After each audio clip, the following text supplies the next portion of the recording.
In March of 1974, The Exorcist opened in British cinemas. Within weeks, people began arriving at parish vicarages across England, asking to have demons cast out of them. They were knocking on the doors of a church that had banned exorcism for 365 years. The ban had been lifted only 5 years earlier. There was no licensed exorcist, no authorized rite, and no canon governing the practice.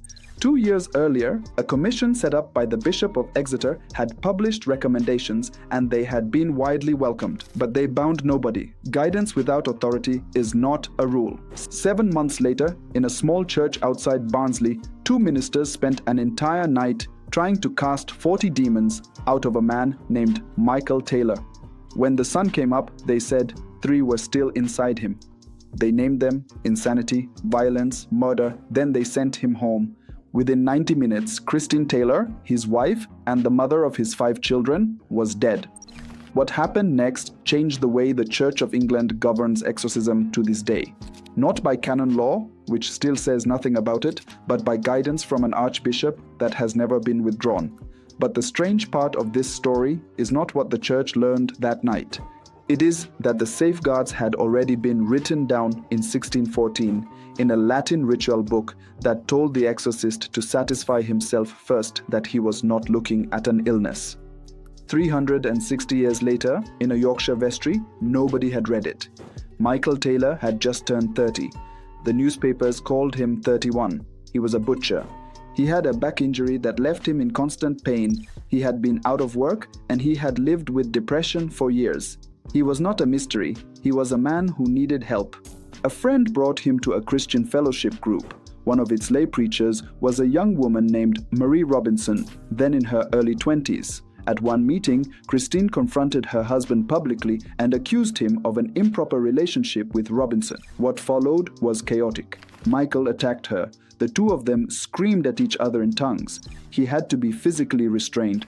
Robinson later described the moment she looked at him and said his features had changed, that he looked almost bestial. The group did not send him to a doctor. They pronounced absolution over him and sent him home. His behavior got worse. So on the night of the 5th of October, 1974, they took him into the vestry of St. Thomas's Church at Gobber. There were about 5 of them: Peter Vincent, the Anglican vicar of Gobber, Raymond Smith, a Methodist minister from Barnsley, their wives, and Marie Robinson, the young lay preacher. They began around midnight. They worked for 7 or 8 hours. They named demons one by one and declared them expelled: blasphemy, lewdness, heresy, masochism, 40 of them by their own count. And then they stopped, not because they were finished, because it was 8 in the morning and they could not go on. They said 3 spirits remained. They intended to resume later. Michael Taylor walked home. At around 9:30, he killed Christine with his bare hands. He killed the family dog too. The constable who found him came upon him near a pub, naked but for his socks, covered in her blood. When they questioned him, Taylor said the power had been in him, that he could not get rid of it, that they could not either, and that they were too late. At Leeds Crown Court in March of 1975, the prosecution told the jury the evidence would make it difficult to believe they were not back in the Middle Ages. The defense barrister, Harry Ognall, put it more brutally. He called it neurotics, feeding neurosis to a neurotic. He told the court that the real guilt lay elsewhere, and that religion was the key. Taylor was found not guilty by reason of insanity and sent to Broadmoor. The judge was openly critical of the church for allowing any of it to happen. Years later, that constable said he had gone into that morning agnostic and come out of it an atheist. If you're interested in deepening your faith, hit like and tell me where you're watching from. Consider subscribing to stay rooted in Catholic truth. Support our videos, team, and tools. Link in description or scan the QR code on screen. So how does a national church end up with 2 exhausted men improvising an all-night ordeal in a vestry with no doctor, no bishop, and no rite? The answer starts in 1604. That year, the Church of England adopted Canon 72, which effectively prohibited exorcism unless a minister held a license from his bishop. Here is the detail that tells you everything. Over the following 365 years, not a single license was ever granted. Not one. For practical purposes, it vanished. There were unlicensed exceptions, And from the 1920s, a priest named Gilbert Shaw quietly experimented. But officially, the ministry did not exist. Canon 72 was repealed in 1969, and the historian Francis Young, who has written the only full history of Anglican exorcism, makes a point that is easy to miss. Repealing a ban does not create a practice. Removing a rule that stops clergy from doing something does not suddenly make them want to do it. 3 things did that. The first was the culture of the 1970s, when the supernatural became ordinary and clergy felt a duty to respond to what people cared about. The second was the charismatic renewal, which made the miraculous feel immediate again. And the third was a novel published in 1971, and the film made from it 2 years later. Screenings of The Exorcist created a genuine pastoral crisis. Ordinary parish clergy suddenly had frightened people at the door believing they were possessed and no idea what to do. Young's conclusion is devastating in its plainness. In the absence of any rules, they did what they thought best. That is the whole tragedy in 8 words. And here is the part that should stop any Catholic from feeling smug. In those same years, after the Second Vatican Council, the Catholic Church in Europe was quietly stepping back from exorcism. The Church of England overtook Rome and became the main provider of exorcisms among England's historic churches. Some of that Anglican enthusiasm came from looking to Rome more eagerly than at any point since the Reformation. Nobody comes out of the 1970s looking wise. In July of 1975, 9 months after Christine Taylor died, Archbishop Donald Coggan stood up in the General Synod and set out 5 factors that should govern exorcism. They are still in force today. Exorcism should be done in collaboration with the resources of medicine. It should be done in the context of prayer and sacrament.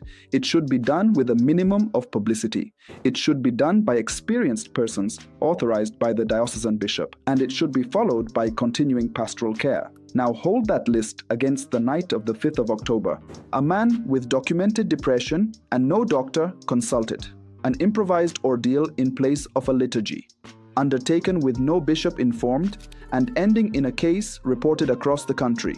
Carried out by men with no episcopal authorization, one of whom had no experience of exorcism at all, and a man sent home exhausted with the work declared unfinished. 5 rules, 5 failures.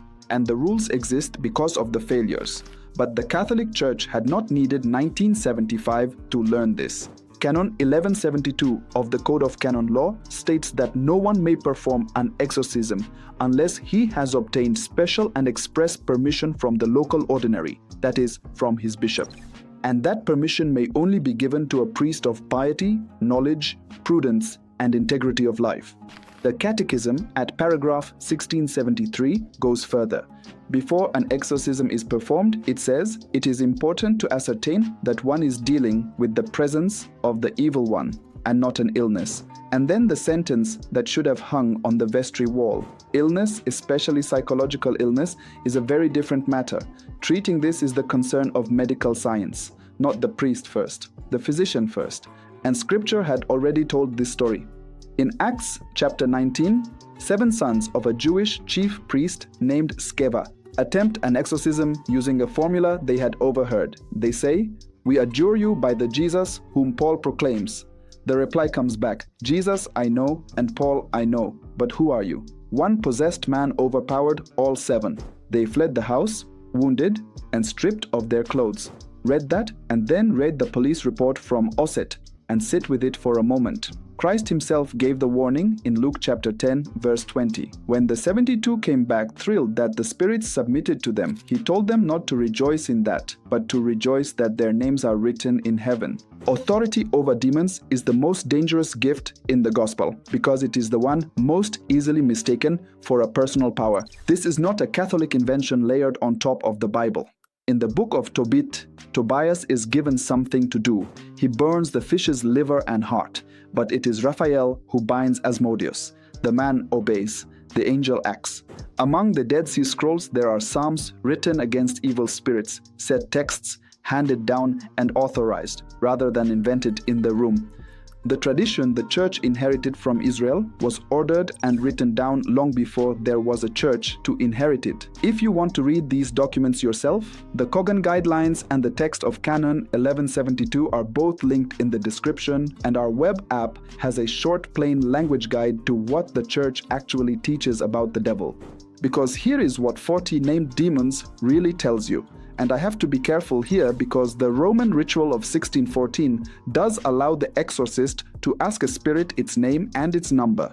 The church has never forbidden that. What it forbids is everything around it.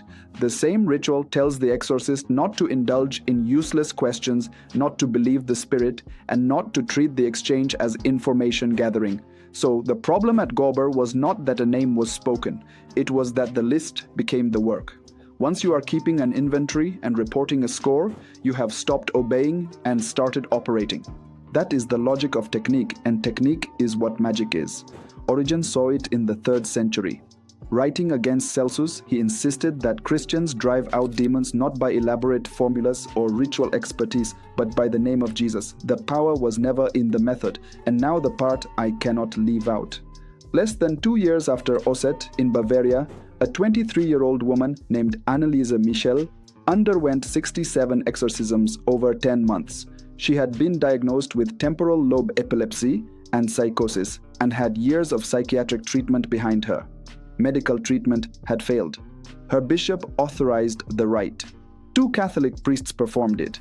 She died on the 1st of July 1976 of malnutrition and dehydration. She weighed a little over 30 kilograms. In 1978, both priests and both of her parents were convicted of negligent homicide. Canon 1172 had been satisfied. A bishop had signed. Permission was never the safeguard. Continuing medical care was the safeguard, and it was allowed to lapse while the rites went on. So this is not a video about one church getting it right and another getting it wrong. And to their great credit, the Anglicans fixed it themselves. Nobody in Rome made them. Before Coggan ever stood up, the Bishop of Wakefield, Eric Tracy, had already banned exorcism across his entire diocese, pending a full diocesan commission. That was April. The same week, the coroner reopened the inquest. The coroner himself condemned the minister's methods as seriously mistaken and insisted that medical checks had to come first. A secular official had arrived at paragraph 1673 on his own.